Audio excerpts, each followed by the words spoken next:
She was walking down the aisle when the church doors slammed open, the music stopped, and in that split second, Amara Cole locked eyes with the man she'd spent 2 years trying to escape. He raised his hand, metal glinted, then chaos. Gunshots cracked through the sanctuary. White roses splattered red. Within 30 minutes of saying yes to forever, Amara Cole was dead on the church floor. Her ex-boyfriend stood over her body, gun smoking. Then he turned it on himself. This is the story of how a college romance became a murder scene, how silence became a weapon, and how one man's denial cost 2 families everything. Before we dive deeper, let us know in the comments where you're watching from. We'd love to hear from you. And if you're new here, click on the subscribe button so you never miss any of our upcoming videos. Amara Cole was 25, a second-grade teacher in Peachtree Falls, Georgia. Bright smile, the kind who left encouraging notes in her students' backpacks. Her fiancé Jason managed his family's hardware store. They met at a barbecue, fell in love, and he proposed at the lake where they'd had their first date. 50 guests, wildflowers. Her mother baked the cake. Everything was perfect. Until Drew Miles walked through that door. Witnesses say he came in through the side entrance, pale, hollow-eyed. He didn't shout, just walked down the aisle, pulled the gun, and fired. 2 shots hit Amara. One grazed Jason as he tried to shield her. Then Drew put the gun to his temple and ended it. By the time police arrived, both were gone. But this wasn't about love. It was about revenge. They met freshman year at Callaway State. Amara studying education, Drew in pre-med. For 2 years they were inseparable. Study dates, late-night diners, road trips. Friends said they were perfect. But junior year things shifted. Drew started checking her phone, questioning where she went, who she was with. By senior year she was walking on eggshells. He'd show up unannounced, accuse her of things that never happened. The breaking point came at her graduation party when he grabbed her wrist so hard it left bruises. 2 weeks later she packed her things and moved home, blocked his number, tried to forget. But Drew wasn't the forgetting type. He called from different numbers, sent letters, showed up at her school. Then the messages stopped. Amara started dating Jason, laughed without looking over her shoulder. She thought it was over, but Drew wasn't healing. He was waiting. A year after the breakup, Drew started feeling sick, night sweats, weight loss. At the clinic, they ran blood work. 3 days later, the doctor called, HIV positive. Drew stared at the paperwork, hands shaking. The doctor explained treatment, but Drew wasn't listening. He was counting backwards, trying to figure out when, how, who, and in his mind there was only one answer. Amara. The truth was messier. There'd been other women, a summer fling, hookups during rough patches. But Drew didn't want to think about those. It was easier to blame Amara, because if it wasn't her fault, then it was his, and he couldn't live with that. So he built a story. She cheated, lied, infected him, and ran. Now she was living her best life while he was dying. He started checking her social media obsessively, saw the engagement, the dress shopping, the countdown posts. Every happy moment tightened the rage inside him. He told himself he wanted answers, but deep down he wanted her to hurt the way he was hurting. How would you feel if someone blamed you for something that wasn't your fault?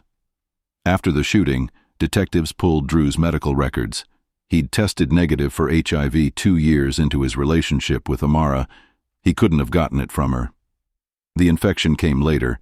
Investigators found 4 women Drew had been with after the breakup. One, Chelsea, tested positive 6 months before Drew. They'd met at a festival, hooked up twice. Then he ghosted her.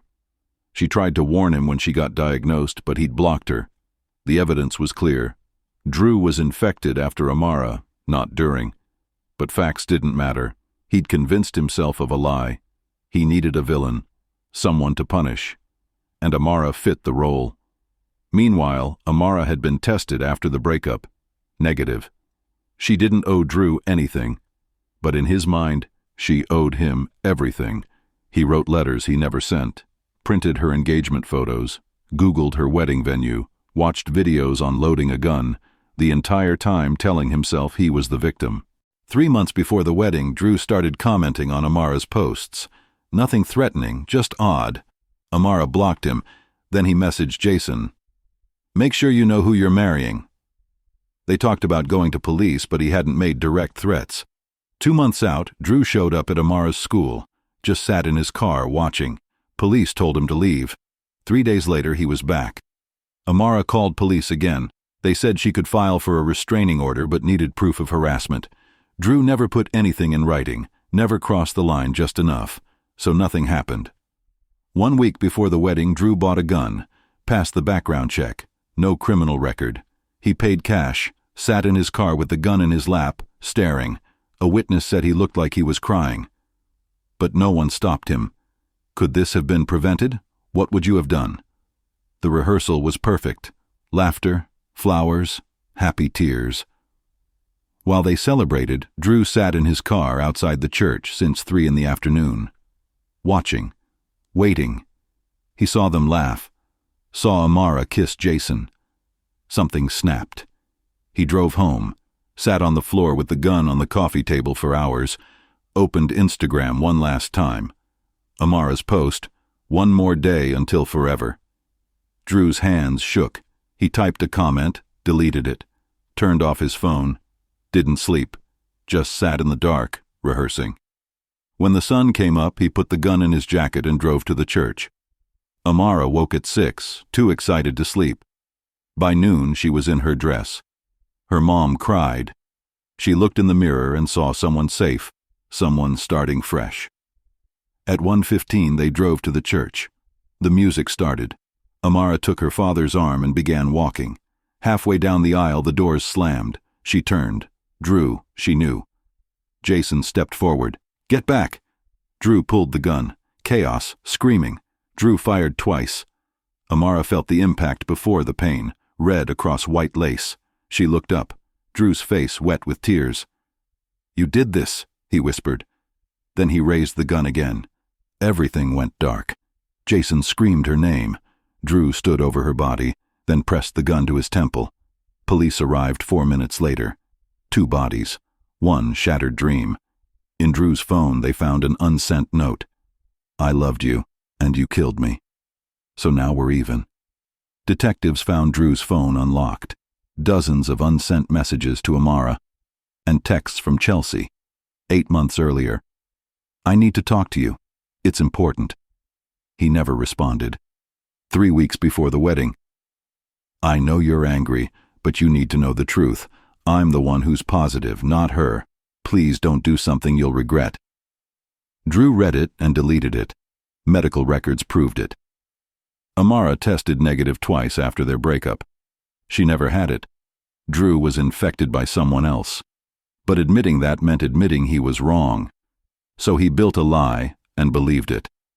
He couldn't face his guilt, so he made Amara the villain. In his mind, killing her was justice. Public reaction split. Some called him a monster, others a cautionary tale. Amara's family. She didn't deserve this. Drew's mother. He wasn't a monster. He was broken. Maybe he was both. Was this passion or denial? Amara's funeral was 5 days later. Same church, same flowers. Her students made a banner. "We love you, Miss Cole." Jason sat beside her mother, arm in a sling, thinking he should have protected her. He still does. Drew's funeral was small. His parents, a few cousins. His mother whispered, "I'm sorry," at the grave. The story made national news, but for those who loved Amara, it was a wound that wouldn't heal. Jason moved away. Can't hear wedding music. Amara's mom started a foundation offering counseling for people leaving abusive relationships. They've helped over 200 women. Drew's family disappeared, changed names, moved states, 2 families destroyed, and a truth nobody wanted to face. Silence kills.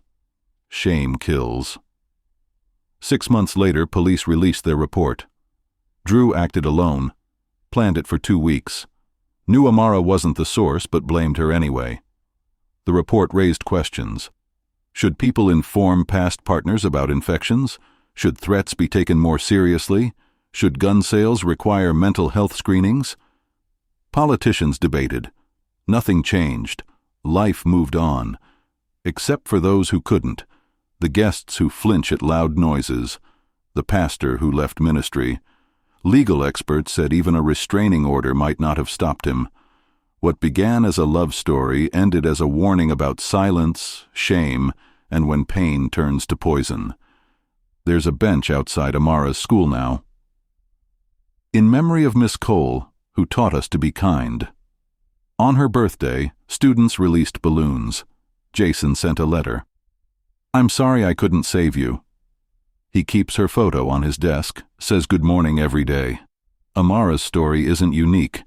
Every year hundreds are killed by former partners who couldn't let go, who confused obsession with love, and we ask, could we have stopped it?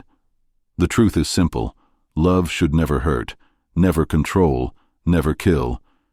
If you're in a relationship that makes you afraid, trust that instinct.